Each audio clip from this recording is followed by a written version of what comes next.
எதற்காகவும் அவசரப்படாதீர்கள். நேரம் வரும்போது தானாகவே அது நடந்தேறும். மனமே எல்லாம் நீ எதை எண்ணுகிறாயோ அதுவாகவே ஆகிறாய். நேற்று நடந்தவற்றை உங்களால் மாற்ற முடியாது. நாளை நடப்பதை தடுக்க முடியாது.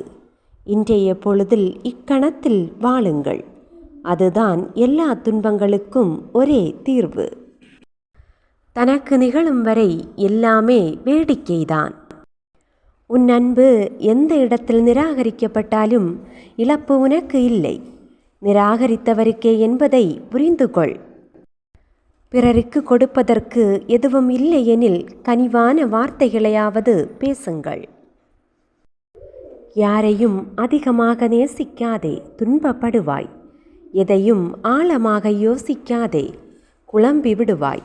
எதையும் எங்கும் யாசிக்காதே, அவமானப்படுத்தப்படுவாய். எதற்காகவும் அவசரப்படாதீர்கள். நேரம் வரும்போது தானாகவே அது நடந்தேறும். மன அமைதிக்கு 2 வழிகள் உண்டு. ஒன்று விட்டு விடுங்கள் அல்லது விட்டு கொடுங்கள். யார் மீதும் அதிக உரிமை எடுக்காதே, சீக்கிரத்தில் வெறுக்கப்படுவாய். ஒருவர் உன்னை பற்றி குறை சொன்னால் ஏற்றுக்கொள். ஆனால் வெறும் குறையை மட்டுமே சொன்னால் அதை ஒருபோதும் ஏற்றுக்கொள்ளாதே. கடந்து போனதை நினைத்து கலங்காதே. கடந்து போனது நமக்கு ஏதாவது ஒன்றை கற்றுத்தராமல் போகாது. தனிமையை கண்டு கலங்காதே. சில நேரங்களில் மன நிம்மதியின் மாளிகையே அந்த தனிமைதான். உங்களுடன் பழகும் அனைவரையும் அதிகமாக நேசிக்க பழக்கப்படுத்தி கொள்ளாதீர்கள். எல்லோரும் உங்களை நேசிப்பார்கள் என்று நினைப்பது உங்களின் முட்டாள்தனமே அன்றி வேறொன்றுமில்லை. வாழ்கின்ற வாழ்க்கை வெறுப்பாக இருக்கிறது என்று வேறொன்றை தேடாதே. அது இதைவிட மிகவும் வேதனையாக இருக்கும்.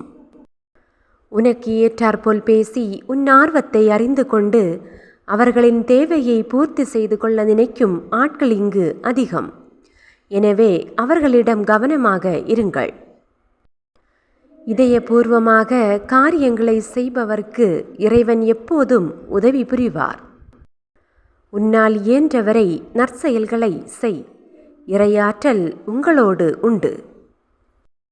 உன் உடலை மிகவும் ஆரோக்கியமாக வைத்துக்கொள். மனித உடலை காட்டிலும் சிறந்த புனித தலம் வேறொன்றும் இல்லை.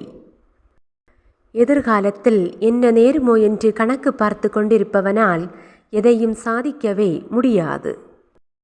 முயன்று செயல்களை செய்பவனே வாழ்க்கையில் வெற்றி பெறுவான். உனது விதியை படைத்தவன் நீ மட்டுமே என்பதை முதலில் புரிந்து கொள். வருவோர் போவோரை எண்ணி உன் வாழ்நாளை நீ வீணடிக்காதே.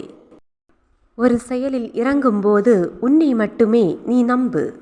உன்னால் நிச்சயம் சாதிக்க முடியும்.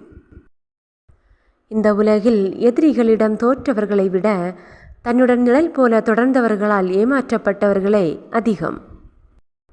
யாரையும் நம்ப முடியவில்லை என்ற சொல்லில் மறைந்திருக்கிறது அவர்கள் அதிகமாக நம்பிய நெருங்கிய உறவு ஒன்றின் மிகப்பெரிய துரோகம். கூடவே இருந்து குழி பறிப்பதெல்லாம் அந்த காலம். குழி பறித்த பின் கூடவே வந்து உட்காருவதுதான் இந்த காலம். எல்லா நண்பர்களும் துரோகிகள் அல்ல. ஆனால் துரோகிகளெல்லாம் ஏதோ ஒரு காலத்தில் உங்களுக்கு நண்பர்களாக இருந்தவர்கள்தான். நெருக்கமான உறவுகளால் மட்டுமே துரோகம் என்ற வார்த்தையை உருவாக்க முடியும் என்பதை உணர்ந்து கொள்ளுங்கள்.